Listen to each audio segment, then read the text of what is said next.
Strabismus is a vision disorder, but amblyopia और lazy eyes is a disability, is a handicap. So भाई ये blindness ना develop कर पाए, इसलिए स्ट्रैबिस्मस को समझना आपके लिए इंपॉर्टेंट होगा।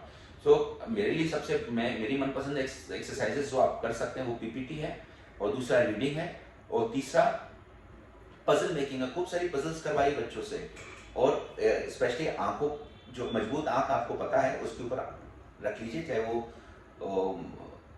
ऑक्यूलस सिनिस्टर हो लेफ्ट आईज हो, या डेक्स्ट्रस राइट आईज हो। अगर दोनों है तो फिर किया जा सकता है, फिर भी एक एक बारी बारी से एक एक आंख पे रखकर रीडिंग करवाइए। ये तीनों ही कसरतें बहुत आपकी मदद करेंगी। लेकिन इसके अलावा, इन ट्रीटमेंट्स के अलावा, मैं होम्योपैथी थेरापेटिक्स को काफ़ी इंपॉर्टेंट और ब्राइट मानता हूँ इन केसेस में, स्पेशली मियास्मेटिक डायग्नोसिस। पेशेंट की ऑक्यूलर मसल्स की बहुत सारी होम्योपैथिक मेडिसिन इंडिकेटेड होती हैं, स्पेशली मसल्स की पर से देखें तो कॉस्टिकम, फाइसोस्टिग्मा, जो ऑक्यूलर मसल्स के लिए, ऑक्यूलर हेडेक्स के लिए जब एकोमोडेट नहीं कर पाती है, एकोमोडेटिव स्ट्रेस के लिए मसल्स के, physostigma is one of the best medicines. Rhus tox is great medicines for developing of amblyopia. Phosphorus is very important if the doctor is able to develop lazy eyes if there is no treatment for it. Then phosphorus is one of the best. Nitric acid, Maxol, all the cephalic trait medicines are one of the great medicines. So मेरे लिए sheet anchors के रूप में बहुत सी medicine हैं जिनको हम synergistic protocols के अंतर्गत क्लिनिकल थेरापेटिक्स में इंडिकेट करके कॉम्बिनेशन देकर 2-2 महीने में पेशेंट की प्रोग्रेस को देख सकते हैं और उसको माप सकते हैं किसी स्पेशलिस्ट के साथ मिलके। क्योंकि हमारा एम यहाँ पे किसी स्पेशलिस्ट या किसी स्पेशलिस्ट का एम किसी होम्योपैथिक डॉक्टर के साथ कंपटीशन का नहीं, हम दोनों का ही एम है कि हम किस तरह से अपने ट्रीटमेंट को कन्वर्ज करते हुए ये पेशेंट यहाँ बैठा हुआ उसको हम बेनिफिट दे पाए।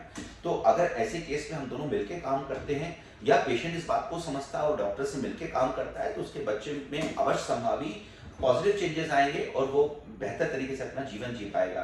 तो फ्रेंड्स, इन ट्रीटमेंट्स को पृथक पृथक नहीं रहें, मिल के रहें। इसलिए हम second generation therapeutics homeopathic medicine में ट्रीटमेंट के प्रोटोकॉल्स को इंटीग्रेटिव प्रोटोकॉल्स के रूप में ही लेते हैं। सो फ्रेंड्स, इन जानकारियों को मैं श्योर हूँ कि आप अपने साथ, अपने लोगों के साथ शेयर करिए। ये एक बहुत ही अच्छी मेडिकल जानकारी है, क्योंकि मैं ऐसा समझता हूँ, क्योंकि पेशेंट्स को बिल्कुल नहीं पता होता है होम्योपैथिक ट्रीटमेंट के बारे में। स्क्विड के रूप में बहुत ही over the counter homeopathic doctors की अप्रोच होती है। नहीं friends, strabismus, cross eyes, then disability called amblyopia और lazy eyes, then understand the neuromuscular और the brain mapping of eyes. So ये सब अगर मिलकर हम ट्रीटमेंट करते हैं तो बहुत ही बेहतर रिजल्ट्स आते हैं। फ्रेंड्स, मुझे लगातार सुनने के लिए और मुझे शेयर करने के लिए और मुझे सब्सक्राइब करना मिस नहीं करेंगे, because I love you people to understand what are the different treatment options which are not being spoken to you. आप इसको जरूर शेयर करें, सब्सक्राइब करें। I will be very happy that you people are my family. I am sure आपके अंदर रखे ईश्वर को मैं धन्यवाद देता हूँ, और आप इस जानकारी के प्रेजेंस में अपने बच्चे को बेहतर जिंदगी और बेहतर हेल्थ दे पाएं, अच्छी आइज दे पाएं। Sure, all the best, thank you.